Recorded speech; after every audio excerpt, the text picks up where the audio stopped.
हे what's up guys, welcome back once again. दोस्तों, आपने कई बार देखा होगा कि कुछ लोग टाइम ट्रैवल कर लेते हैं, पर क्या आपने सोचा है कि अगर कोई पानी के रास्ते से एक ऐसे टाइम पर चला जाए जहां पर लोग आज भी लोगों को लगे कि ये सलमान खान की बॉडी ओरिजिनल है। वेल, आज की कहानी एक बहुत ही बेहतरीन टाइम ट्रैवल स्टोरी होने वाली है, तो चलिए शुरू करते हैं बिना किसी देरी के। हेनरी नाम का आदमी जो कि एक थीम पार्क में काम करता है, लेकिन काम के अलावा उसका हर बाकी चीजों में मन लगता है। एक दिन जब उसकी बॉस उसके साथ सभी और स्टाफ को बुलाकर बताती हैं कि उनका थीम पार्क की टिकट सेल बहुत कम हो चुकी है और अगर ऐसे ही चलता रहा तो एक दिन उन सभी को यहाँ से निकाल कर इस थीम पार्क को बंद कर दिया जाएगा। वो ये भी बताती हैं कि पास में एक कैसल पार्क के नाम पर उनसे बड़ा और बेहतरीन थीम जल्दी खुलने वाला है और अगर उन्होंने कुछ नहीं किया तो वो लोग अपनी सेल कुछ दिन में काफ़ी अच्छी कर लेंगे, फिर हमें उन्हीं के साथ काम करना होगा। और इसीलिए वो उन्हें और कुछ काम दे देती है जिसमें हेनरी को साफ सफाई का काम दिया जाता है, पर इसमें भी वो यहाँ वहाँ की बातें ही करता रहता है कि तभी उसको पानी में कुछ चमकता हुआ दिखाई देता है जो कि बहुत ही बेशकीमती लग रहा था। वो उसे उठाने के लिए पानी के अंदर झुकता है और अपना हाथ अंदर डालता है, लेकिन तभी वो पूरा ही उस पानी के अंदर चला जाता है और जब वो बाहर आता है तो किसी और ही जगह पे आ गया था। उसे लगता है कि वो साइड में बन रहे उस कैसल थीम पार्क में आ गया है। वहां से बाहर निकलता और अपने हाथों को देखता है, पर वो चीज़ जिसकी वजह से वो पानी में कूदा था वो अभी भी उसके हाथ नहीं लगी। और अब जब वो खड़ा होता है तो उसके पास में एक शराबी आदमी दिखता है जिसने किसी राजाओं के ज़माने के कपड़े पहने हुए थे। वो देखकर हेनरी को लगता है कि यार सच में साइड वाले थीम पार्क वालों ने बहुत अच्छा खासा खर्चा किया है। उसे लग रहा है कि वो आदमी एक्टिंग कर रहा है, इसीलिए वहाँ से थोड़ी दूर जाता है तो देखता है कि वहाँ एक आदमी घोड़ा लेकर बैठा है। वो उसे बाहर निकलने का रास्ता पूछता है तो वो सीधा जाने को कहता है। जहाँ जाकर हेनरी को एक कैसल यानी कि एक किला दिखता है जो उसे बहुत ही शानदार लग रहा था, इसीलिए वो यहाँ से जाने से पहले एक बार उसके अंदर जाने का सोचता है, पर गेट पर दो गार्ड्स उसे रोक लेते हैं जो देखकर वो और ज़्यादा इम्प्रेस था क्योंकि ये चीज़ एकदम रियल थी। गार्ड्स को लगता है कि अभी कुछ देर बाद जो फ्रांस के राजा आने वाले हैं, पर वो कोई सेना लेकर नहीं आए, शायद वो अकेले आए होंगे, इसीलिए वो गार्ड उसे अंदर जाने की इजाज़त दे देते। जहाँ का नज़ारा देखकर हेनरी के तो होश उड़ जाते। इतना सच कोई कैसे बना सकता है। इसके बाद वो थोड़े और अंदर जाता है जहाँ पर वहाँ के बाज़ारों को देखता है जो पहले के ज़माने के थे। सभी लोग घोड़ों से चल रहे थे और सामानों को सोने के सिक्कों का इस्तेमाल कर रहे थे। इतने में हेनरी को एक लड़की दिखती है जिसका नाम क्लारा था। वो उसे बात करने की कोशिश करता है और अपनी अजीब अजीब सी फ्लर्टिंग लाइन का इस्तेमाल करता है। उसको ये लग रहा है कि अभी वो शर्ट उतारेगा और वो उसको सलमान भाई समझकर गले से लग जाएगी, पर वो भूल गया कि वो खुद राजपाल यादव है। उसके कपड़े तो छपरियों वाले हैं जो दूर से ही चमक रहे थे। इतने में वहाँ पर एक आदमी आता है जो कि सेनापति था। वो सभी लड़कियों को छेड़ने लगता है और यही चीज़ वो क्लारा के साथ भी करता है, लेकिन हेनरी को वो पसंद नहीं आता, इसीलिए वो उसे समझाता है कि अगर ऐसा उसने दोबारा किया तो बहुत बुरा होगा। वो सेनापति अपनी तलवार निकाल लेता और उसके गले पर लगा देता है, लेकिन हेनरी को पता था कि वो नकली है, इसीलिए वो उसको अपने हाथों से हटा देता और तेज तेज हंसकर कहता है, यार तू तो एक्टिंग का रणवीर सिंह है। अब वहाँ खड़े सभी लोग उसकी बहादुरी से काफ़ी इम्प्रेस होते हैं, इसीलिए उसको राजा के दरबार में पेश किया जाता है और वहाँ राजकुमारी यानी कि उनकी बेटी बैठी हुई थी। इस बीच राजा उसकी बहादुरी की तारीफ करते हुए पूछता है कि वो कहाँ से और उसका नाम क्या है। तो हेनरी बोलता है कि मैं नेवाडिया का हूँ, जो सुनकर राजा को लगता है कि नेवाडिया का राजा का आदमी जिसे उनकी बेटी की शादी फिक्स हुई है, इसीलिए वो उसे पूछता है कि आखिर राजा कब आने वाले। तो हेनरी कोई भी डेट ऐसे ही बता देता है, जिसके बाद उसे वहाँ से बाहर कर दिया जाता है, जहाँ पर वो देखता है कि सभी लोग बहुत डरे हुए हैं और एक साथ खड़े होकर किसी चीज़ को बड़े ही गौर से देख रहे हैं। वो भी जानने के लिए बेताब था कि आखिर वो क्या देख रहे हैं और वो करीब जाता है तो देखता है कि वहाँ पर किसी चोर को सज़ा दी जा रही है और वो सज़ा मौत की है। पूरा इंतज़ाम हो रखा है और वहाँ पर जो देखकर हेनरी काफ़ी ज़्यादा एक्साइटेड हो जाता है और वहीं चीयर्स करने लगता है।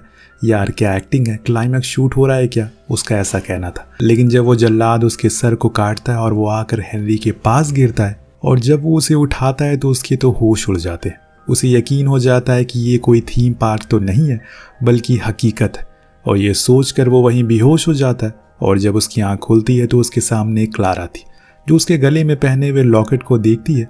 दरअसल ये वही लॉकेट है जिसको पाने के लिए वो उस दिन पानी में कूदा था।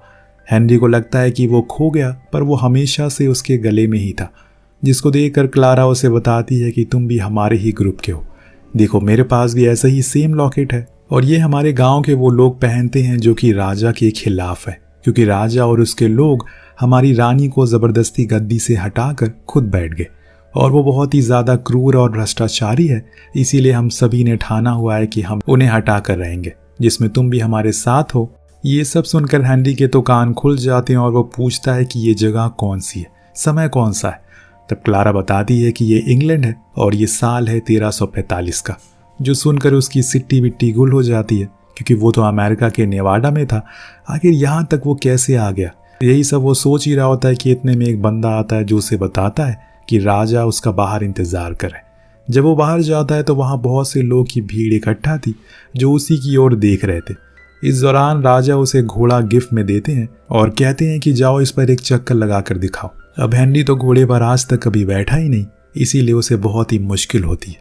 वो बार बार गिरता है, रगड़ता है, जिसको देखकर वहाँ खड़े लोग उसका मजाक बनाते हैं और सभी हंसते हैं। पर अभी भी वो घोड़ा हेनरी की इज्जत को उछाले जा रहा था, पर यहाँ हेनरी भी कहाँ पीछे हटने वाला था। अब कुछ देर बाद राजा उसको शाम में होने वाली महफिल में आने के लिए कहते हैं, क्योंकि वो उसकी ऐसी कलाबाजी को देखकर काफ़ी इम्प्रेस हो गए थे।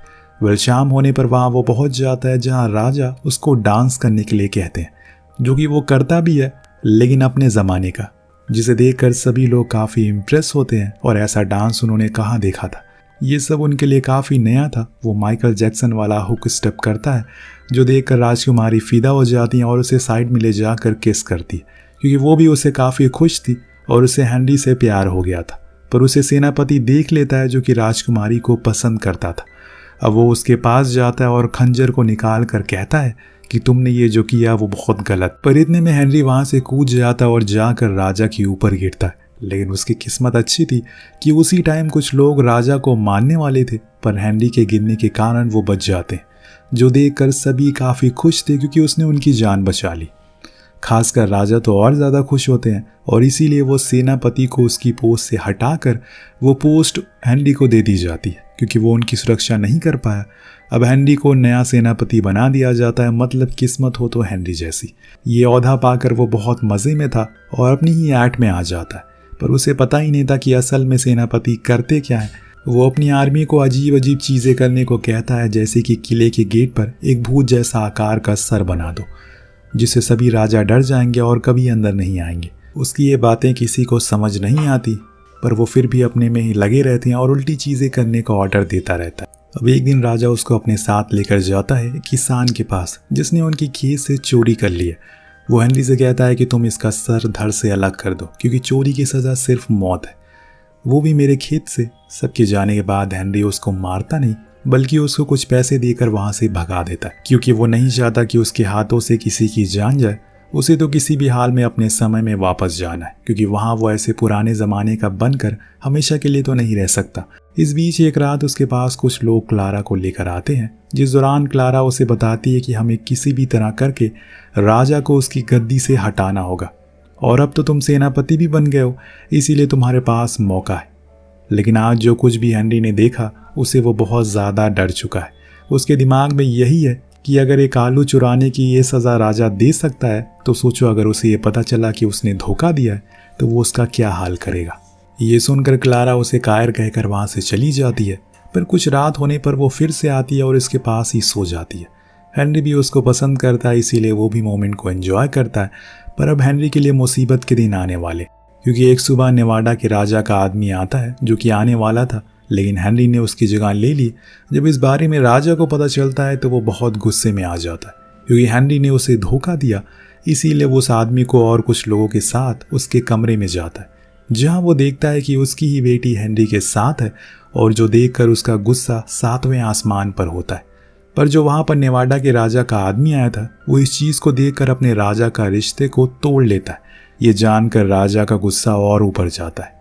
अब हेनरी को काल कोठरी में बंद कर दिया जाता और सजाए मौत सुनाई जाती है। उसे वही उन्हीं लोगों के साथ बंद करा गया था जो राजा को मारने के लिए उन्हीं के साथ कल वो भी मारा जाएगा। या हेनरी बहुत ज़्यादा परेशान था कि अब वो क्या करे, ये लोग तो उसे मार देंगे, पर इसमें उसकी क्या गलती, उसे तो पता ही नहीं था कि वो क्लारा है या फिर राजकुमारी है। अब अगली सुबह आती है और सभी लोग इकट्ठा होते हैं, क्योंकि आज 3 लोगों को सजा मिलने वाली थी, जिसमें सबसे पहला नंबर हेनरी का था। पर वो अपनी तरकीबें आजमाता, जिसमें वो अपनी जेब से लाइटर निकाल कर कहता है कि देखो मैं जादूगर हूँ, ये मेरे कहने से जल रहा है। उस जमाने के लोगों ने ऐसा कभी कुछ देखा नहीं था, इसीलिए वो सभी हैरान हो जाते हैं। लेकिन उसके इस ड्रामे से उसकी सजा नहीं रुकती। वो लोग उसे वहीं लेटा देते हैं और जल्लाद अपना हथियार निकालता है, पर तभी उसके गले में सेब अटक जाता है, जो देखकर सभी को लगता है कि ये सच में जादूगर है और फ्यूचर से आए, जैसे कि उसने बताया था। इसीलिए सभी डर जाते हैं और इधर उधर होने लगते हैं। इतने में वहां पर आसमान से तीरों की बारिश होने लगती है।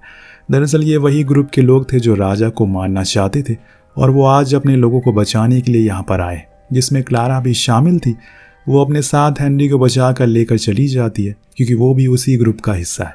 अब इसके बाद वो जाकर उस आदमी से मिलता है जो उससे सबसे पहले दिन मिला था।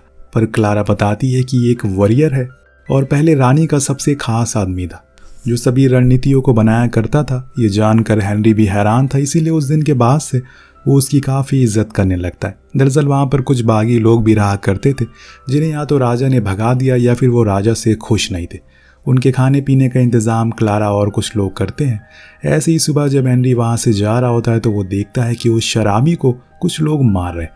वो उसकी मदद करने के लिए जाता है और उनसे लड़ने लगता है, पर वो हेनरी को भी वहीं पटक देते हैं। पर ये सब देखकर उस शराबी के अंदर मानो फिर से वही आग जल जाती है। वो उन सभी को वहाँ से भगा देता है, जिसके बाद ये लोग उस कैंप तक जाते हैं। लेकिन तब तक राजा के लोगों ने वहाँ पर तबाही मचा दी थी। साथ में वो क्लारा को भी ले गए और इस बीच उन्हीं लोगों में से एक औरत उठ खड़ी होती है, जो कोई और नहीं बल्कि रानी थी, जो वहीं छुपकर आज तक रहा करती है। उन्हें देखकर सभी अपना सर नीचे कर लेते हैं। तब रानी कहती है कि हमें डरना नहीं है, यही मौका है, खुद को तैयार करो और अपने हक के लिए लड़ो। जिसके बाद वो सभी को मोटिवेट करने के लिए एक इमोशनल स्पीच देती है और हेनरी को भी कुछ बोलने को कहती है। तो वो चक दे इंडिया वाली 70 मिनट वाली स्पीच मारता है, जैसे SRK ने दिया था, जो सुनकर सभी के अंदर जोश आ जाता और फिर वो ट्रेनिंग में लग जाते। कई दिन मेहनत करने के बाद आखिरकार एक दिन वो लोग किले पर हमला कर देते हैं। लेकिन राजा के लोग बहुत ज़्यादा और ताकतवर होते हैं, उनके पास ज़्यादा आर्मी थी, ज़्यादा हथियार थे, इसीलिए मुकाबला नहीं कर पाते कि तभी वहाँ पर हेनरी आता है कि स्पेशल सूट में। वो सभी को मारने लगता है, लेकिन आगे जाकर वो भी पकड़ा जाता है। वहीं ऊपर राजा अपने सेनापति के पास आता है, उसे ऑर्डर देता है कि सबको मार दो। सेनापति राजा को ही नीचे फेंक देता है और खुद को इस राज्य का राजा घोषित कर देता है। जिसके बाद वो क्लारा को लेकर भी बाहर आता है। उसकी चीखें सुनकर हेनरी फौरन ऊपर पहुंचता है और उसे लड़ना शुरू करता है। हालांकि वो अभी ट्रेन नहीं था, लेकिन हाँ, थोड़ी मोड़ी तलवारें चलानी उसे आ गई थी। अब शुरुआत में वो उसे जीत नहीं पाता, लेकिन जब वो क्लारा की हालत देखता है तो उसे गुस्सा आ जाता और सेनापति को उठाकर वो पटक देता है। लेकिन सेनापति अभी भी जिंदा था। वो अपना दिमाग चलाता और उसे पीछे से वार करता है, लेकिन तभी उसको एक तीर आकर लगती है और ये उसी शराबी ने चलाया था। यहाँ सेनापति की वहीं मौत हो जाती है और कुछ इस तरह से रानी ने एक बार फिर से अपना किला हासिल कर लिया। सभी लोगों के लिए हेनरी हीरो बन चुका है। उसकी बहादुरी के सब दीवाने हो गए, पर हेनरी को भी पता है कि अब उसके जाने का समय आ गया। इसीलिए वो सभी से विदाई लेता और रानी ने अपना पद फिर से संभाल लिया। वो हेनरी को अलविदा कहती हैं, जिसके बाद जब उसकी आंख खुलती है तो वो अपने समय पर आ गया था। वो वहीं बेहोशी हालत में लोगों को मिलता है, लेकिन उसको ये अच्छे से पता था कि उसने टाइम ट्रैवल किया है और अब उसके पास आइडिया भी है, वो भी एक बेहतरीन आइडिया अपने थीम पार्क को और भी अच्छा करने का। इसीलिए वो उसे वैसा ही बनाने में लग जाता है और उसका ये आइडिया काम भी आता है, क्योंकि अब वो थीम पार्क की सेल बढ़ चुकी थी। अब एक दिन उसे एक लड़की मिलती है जो कि हूबहू क्लारा की तरह थी, जिसे वो बात करने के लिए जाता है। वो लड़की भी कहती है कि शायद हम पहले मिल चुके हैं, पर इतने में उसकी बॉस उसे बुलाने लगती है और वो भाग कर उसके पास जाने लगता है और इस चक्कर में वो फिर से उसी पानी में गिर जाता है और इस बारी वो पहुंचता है 900 AD के रोमन एम्पायर में, जहां दो योद्धा की लड़ाई हो रही है और वो उसके बीच फंस चुका है। यानी कि उसे भी आगे और खतरनाक टाइम ट्रैवल किया है, जिसके साथ ये कहानी यहीं खत्म हो जाती है। तो आपको कहानी कैसे लगी नीचे कमेंट करके जरूर बताएगा। मिलते हैं अगले वीडियो में। Thank you so much watching. Peace out.